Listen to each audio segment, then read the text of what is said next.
Hi, this is David Eicher. Welcome to my case study on English language learners. I didn't know a whole lot about this subject when I started studying it, and so it's been something I've really enjoyed digging into, something that I've learned a lot from, and I'm looking forward to sharing with you some of the things that I've come across, and I hope you find it to be useful to you in your work. I came to this study with a lot of different preconceptions. One of the things that I would have expected from an ELL student would have been increase in academic difficulty. And I have a little bit of experience with English language learners because I grew up in the Mennonite community, and there's a lot of young people, a lot of families that speak Pennsylvania Dutch. And so we'd have children come to school that would not know English very well. And often there was some difficulty adjusting, some academic difficulty, just because they're not completely understanding what the book says. They're not totally understanding what the teacher is saying, because at school it was, completely all English. And so that would have been kind of the basis of that preconception. I also would have expected some increased cultural barriers, that a student that doesn't know English very well is going to have some lack of understanding of the majority culture around him, the American slash English culture, and as a result, is going to have some difficulty connecting with fellow students. And that preconception then leads into the idea of the third preconception that I had, which was that there would be increased feelings of isolation and otherness. And this can especially be true if the other students kind of view the ELL as a curiosity, viewing their ELL status as being a special mark that makes them who they are. So it becomes part of their identity. And you may have students, just asking them, hey, how do you say this word in your language, or say that sentence in your language? And it may make them feel even more other than they already do, just simply from the cultural barriers, the language barrier, the academic difficulties, and so on. And because of their difficulty with communication, a lot of times ELLs can be viewed as having lower than average intelligence, because we tend to frame somebody's ability to communicate in terms of how intelligent they are. So if somebody has a hard time getting their point across, or has a hard time understanding what you're saying, it can be easy to view them as simply that they don't have the level of intelligence that I have, when in fact it can simply be a matter that there's difficulty communicating, there's difficulty reaching across that communication barrier. And so those were the preconceptions that I had coming into this study. I discovered there are several characteristics that ELLs will tend to have. One thing is that they exist on a continuum. One size does not fit all when it comes to ELL students. You can have somebody who knows English quite well, can be very fluent, and yet they're still on that continuum of English language learners because they have some difficulty, especially with the academic forms of English, the academic vocabulary, and so on. On the other end of the spectrum, you can have the student, who doesn't know a word of English, and you have to communicate completely through gestures and so forth. And then students exist in the ELL, on the ELL spectrum or continuum, from one end all the way to the other, in various degrees of English proficiency. Because of their lack of English knowledge and instruction, ELLs can tend to become very fatigued easily. They may be completely washed out by noon, simply because they're working twice as hard as the average student. Not only are they trying to learn the new concepts, but they also have to understand those concepts by way of a language that isn't native to them. And so they're spending a lot of time just figuring out what the words mean, and then they have to figure out what those ideas are behind the words, and that can be very, very difficult. ELLs, unfortunately, are a lot more likely to drop out of school, especially if they've been suspended or if there's been discipline issues. And this is partly just because they feel so other, because they have academic struggles, and so they're coming to school, they're having trouble, they're working really hard, they're exhausted by the end of each day, and yet they may feel like they're not getting anywhere. They're still not making the grade. They're still right on the borderline of failing, and they may just decide, look, I'm going to go and do something else. I'm going to drop out, and I'm just going to go and be involved in something that actually connects with me, or that I can actually feel like I'm good at, like I could be successful at.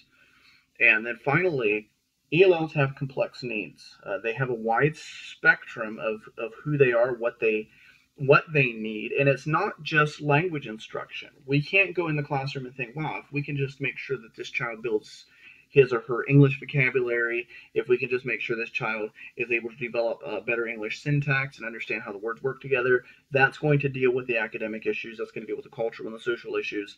That's not the case. There's a lot of things that come into it. It's not, language and culture are so closely related that you can't just deal with the language issue. You've got to deal with the emotional issues, you've got to deal with social issues, you've got to deal with cultural issues. And that student has a complex variety of needs. And so it's really important for us not to be single-minded in dealing with just English to the exclusion of all the other attendant issues that come with the package of being an ELL student. So there's definitely a serious complexity there in the ELL population. There are a number of really great strategies that teachers can use to work with a student who's in ELL in their classroom. One that I think is really great is the buddy system, and that's simply assigning a student whose native language is English to work alongside that child. So that student can help the ELL to know what the assignment is, to know what the teacher wants, and they can help to explain things on a much more of a one-to-one level. This provides the ability to break down some of those cultural barriers. This also can help to simply immerse that student in conversational English so that they're able to really be able to understand a lot more of what's going on, simply because there's a lot more exposure to it direct one-on-one rather than just hearing it from the teacher as more of almost like a second-hand type of getting it and kind of as a broadcast. It's actually something that becomes interactive and immersive for the ELL, and it can also help to connect that ELL into a broader network of friends. As one of those students becomes, close to him or close to her, that student's going to have friends that are going to be able to connect as well, and it can be a way to really help to plug the ELL into the classroom culture as a whole. So the buddy system can be a really great strategy. Another good tool to use is continued use of the mother tongue and encouraging the student to continue to build proficiency in writing and reading and speaking in his or her mother tongue. And this can be accomplished simply by continuing correspondence, writing letters or writing emails to a grandpa or grandma, aunt or uncle or somebody like that who still lives back in the home country or still who has that as a native language. And this has a number of benefits. One thing is simply it shows the student we value who you are. You do not have to change to a native English speaker for us to think you're valuable. We value your progress. We value your mother tongue. We value your relationships with people who speak that mother tongue, and we're encouraging that with you. We're encouraging you to continue to build that. Another reason that it's valuable is simply because communication skills in one language carry over into other languages. And so as he learns how to express himself better in his home language, he's going to do a lot better job eventually expressing himself in English as well. As he learns how to express logical thoughts and patterns of thinking in one language, those skills of careful thought and careful deliberation are going to carry over regardless what language that he's speaking as he develops proficiency in that language. And so because of that, it's really valuable to let that student use the mother tongue at least some and continue to use it alongside the English learning, because those skills and those ideas are going to be able to continue to mature as you work with that student. A third strategy is simply using visuals as much as possible. Those visuals can be hand gestures, they can be facial expressions, they can be pictures you have on the wall. You may have a chart of your daily schedule with little stick figures showing, now's when we go out for recess, now's when we eat lunch, now's when we do all these things.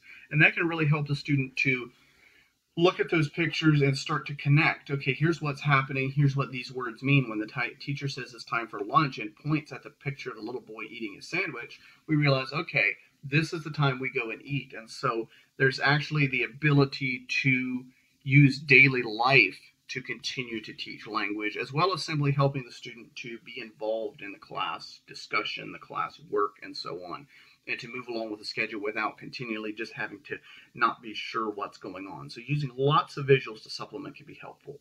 And then finally, teachers should be accompanying their language instruction with cultural instruction.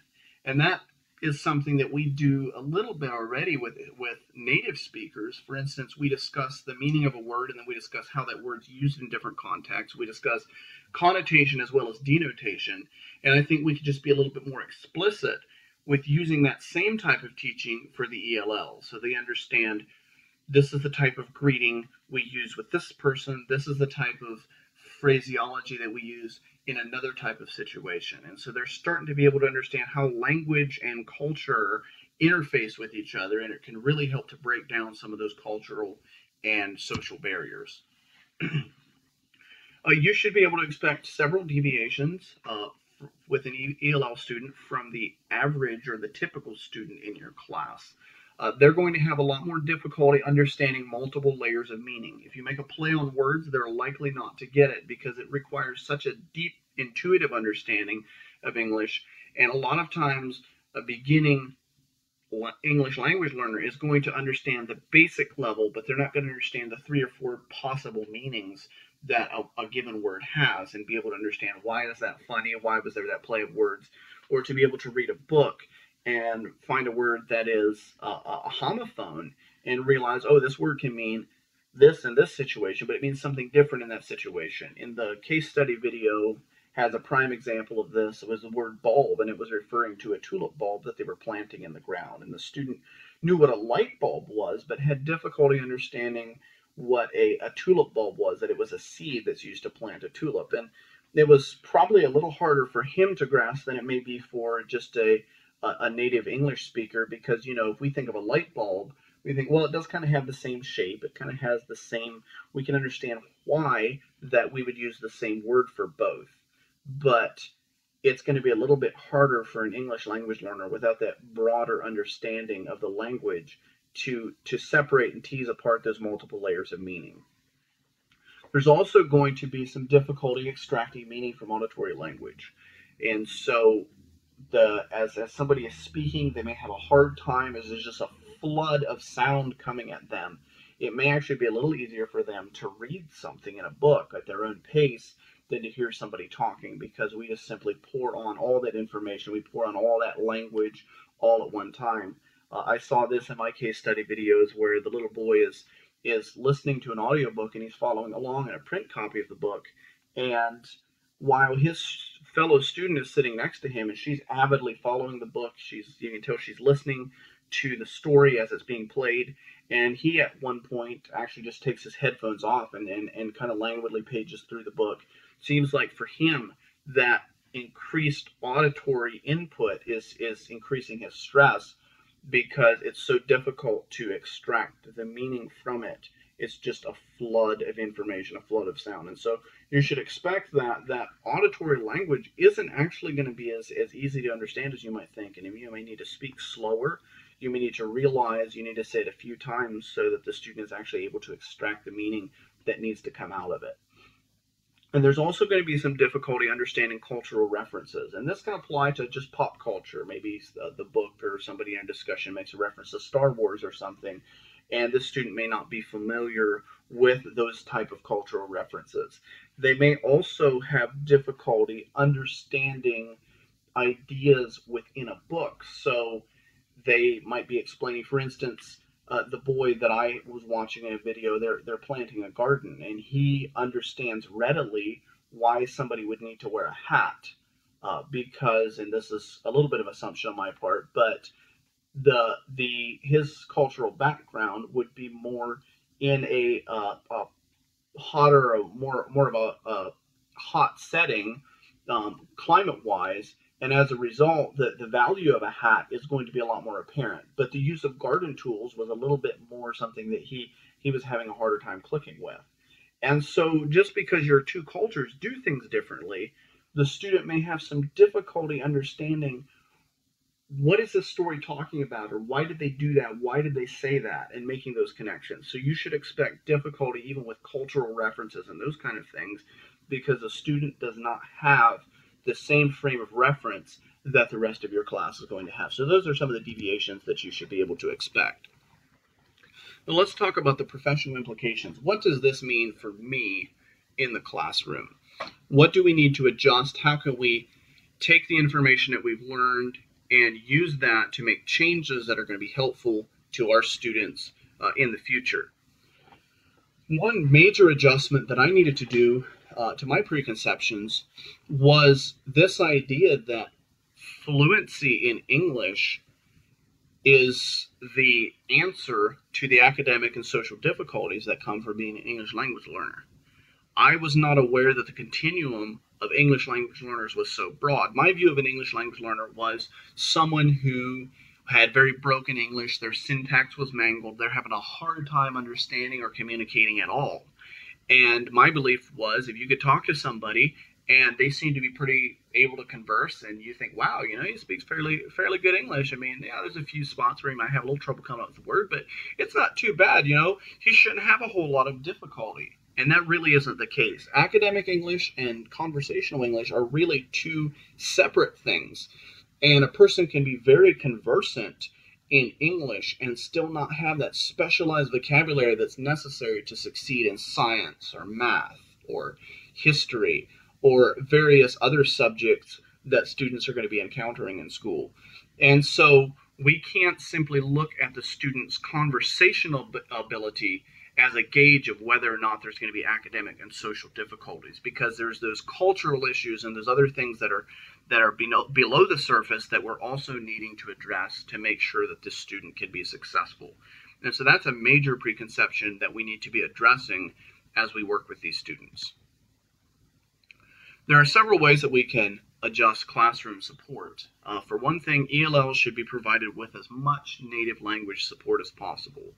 And this is good for a few reasons. Number one, it's just great as an accommodation. That way they are actually able to learn the concepts in a way that makes sense to them alongside their peers.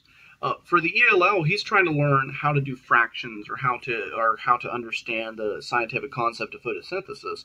At the same time, he's trying to learn all the specialized words that go along with that he's not familiar with, that he's not learning. And so to be able to explain that to him in a native language, if at all possible, is going to enable him to grasp those concepts, and it's actually going to support his understanding in the long run of the English instruction that he's receiving, because he is actually understanding the concept, and then when it's explained to him in English, he thinks, oh, I already understand the concept, so the words that are being used to express it make sense, and he is actually building his English comprehension through understanding the concept in his native language. So ELL should be provided with that native language support. Another great reason for doing that is simply because we're showing them we value you. We are not telling you, you have to assimilate in order for us to value you. You have to be just like us. You have to reject your cultural heritage. Years ago, there are stories of children in schools that would be punished for speaking anything besides English. This especially happened with the Native American young people, that speaking their native language was something that was severely punished because they were trying to teach these children English and English alone. Now, that's not the attitude that we have in our schools. It's not a cultural attitude that we want to have. And we need to be teaching them, yes, you need to know English. In order to succeed in our culture, you need to be a good English speaker, a fluent English speaker, not necessarily native level, but at least be able to speak it clearly so people can understand you. So we want you to be successful, but at the same time, we're not telling you you've got to reject who you are as a person culturally in order to be able to progress in school and academically succeed. So that is why I believe that ELL should be provided with as much language support in their native language as possible. They should also be provided with cultural coaching along with language coaching. So they're being taught connotations of words, they're being taught why these words matter, they're being taught how this relates, and really this is a constructivist way of viewing it, because you're actually taking the culture that language is such a big part of, and you're showing them this is why what you're learning matters. This is how what you're learning connects to real life, and it really helps it to make sense to them in understanding the cultural underpinnings of language, and that relationship, that the interface between culture and language is going to both make their cultural, their social connections a lot better, and it's also just going to improve their language skills because they understand why that language is so important. And then there are ways that we can adjust our professional development. Educators should be encouraged to encourage English language learners to appreciate their mother tongue. So we should be telling educators, look, encourage your people to appreciate speaking in Spanish or French or Italian, whatever their native tongue is. Appreciate that, embrace that, build that skill up alongside your English skill. Become bilingual.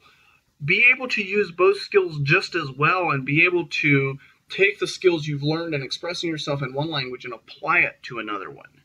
So educators should be really built up in encouraging that attitude and have that attitude themselves. Now, another thing that I think would be terrific in professional development would be empathy building exercises. In the book A Clockwork Orange, there's a made-up language. It's called NASDAT, and the writer just kind of created the language. And I think creating a similar type of language to immerse teachers in, to instruct them in that language and allow them to spend an hour or two immersed as feeling like not being first language speakers and understanding a little bit of what's being said, but it doesn't actually completely connect, and trying to understand concepts with some of the vocabulary missing. I think an empathy building skill like that could be a terrific addition to professional development, because teachers would start to realize, wow, this is what this student goes through. This was difficult for me to go through for just an hour to try to figure out, what does he want me to do? What is he saying? What am I supposed to be doing to meet the requirements? And to realize, wow, that was tough for me for an hour. My ELLs go through that every single day when they come to school. No wonder they're exhausted. No wonder there's the academic difficulty. No wonder there's the feelings of social isolation. And in doing this and building empathy, this is a way that we can fulfill the law of Christ. As Galatians 6:2 says, bear ye one another's burdens, and so fulfill the law of Christ. Christ has called us to love our neighbor as ourselves. And sometimes, in order to love our neighbor as ourselves, we've got to put ourselves in their shoes. And so as we look at the ELL student and we realize this is a rough road he has to walk, and to realize, as God commands us, to embrace the stranger. I was a stranger, Jesus said, and you took me in. And to realize that's Jesus in my class, and I need to be reaching out to him, including him, bringing him in, understanding, and enabling him to grow and flourish. So I'd like to encourage each of you, as you go into your classrooms, as you encounter the English language learners in your career, that you could look at them and, first of all, develop the empathy that you need to really understand this is how they feel. They're alone, they're scared, they're surrounded by voices that they may or may not understand. And what can I do to help bridge that gap between where they are and where they need to be? Thanks so much for viewing this presentation. I hope you found it enjoyable and valuable, and I wish you God's blessing as you continue to serve him.